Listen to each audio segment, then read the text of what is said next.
Hello, this is Morgan McGee, Greatest is Reward, reading from a book called The 5 Points of Calvinism by Edwin H. Palmer.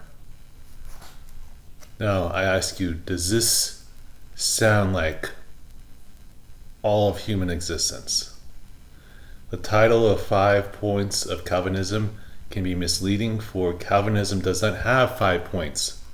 And neither is Calvin the author of the 5 points. First of all, Calvinism is not restricted to 5 points. It has thousands of points. The word that Calvinism suggested to most people is predestination, as if they have a modicum of theological knowledge. The other 4 points follow. But this is wrong. Calvinism is much broader than 5 points. It is not even primarily concerned with the 5 points.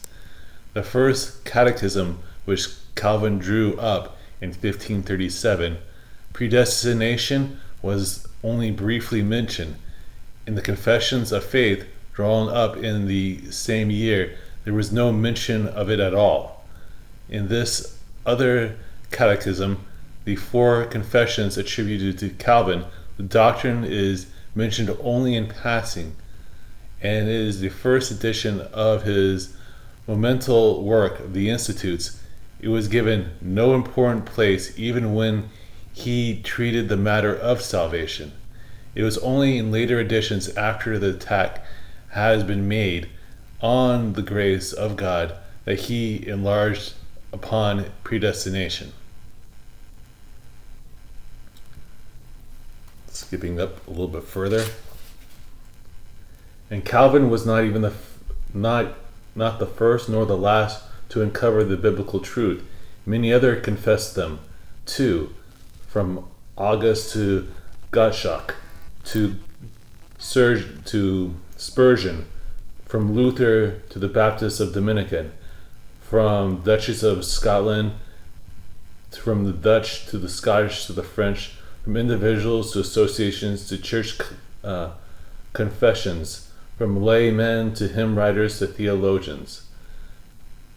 The name Calvinism has often been used, not because Calvin was the first or sole teacher, but because after a long silence of the Middle Ages, he was the most eloquent and systematic exposure of this truth.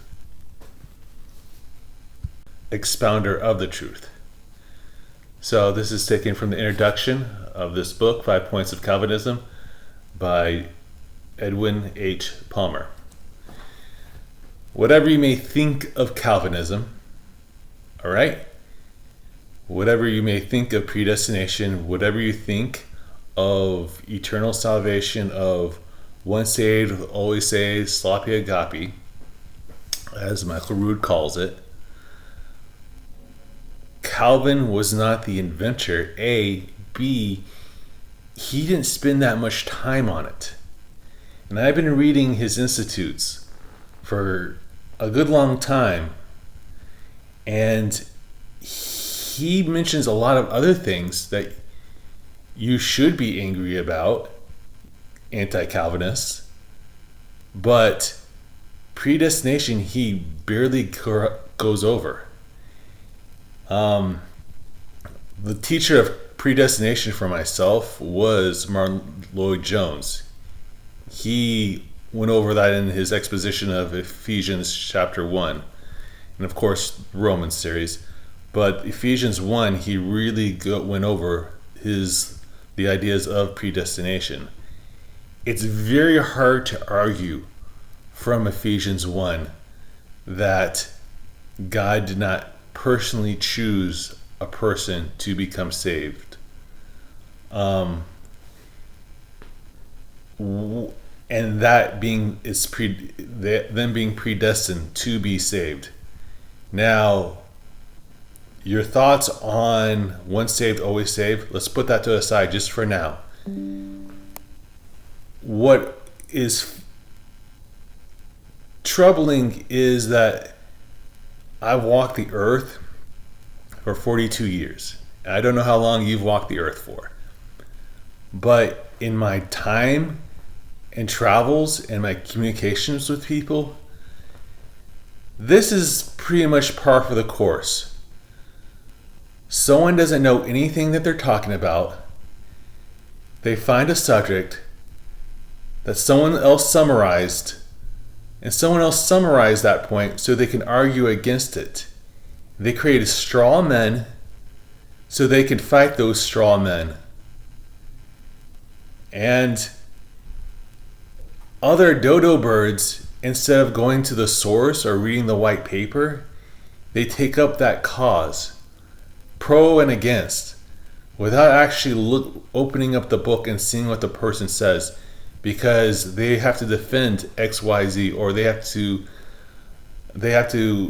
purge XYZ out of the congregation or the group. And this isn't just for the church. This is for what I've seen: cryptocurrency, education, science, anatomy, physiology, medicine.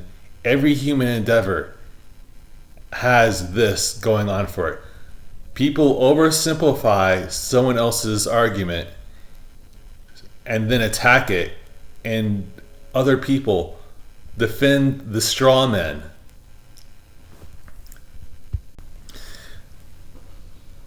This is very dishonest, but it goes further to other points, one of which the elites in the Illuminati and the lizard people that run everything, they didn't invent this kind of trouble within the human condition. This is done by simple, stupid people that we know, that were around, that have the book inside the library that they don't open, and they argue with people who didn't read the books, didn't read any of the books either.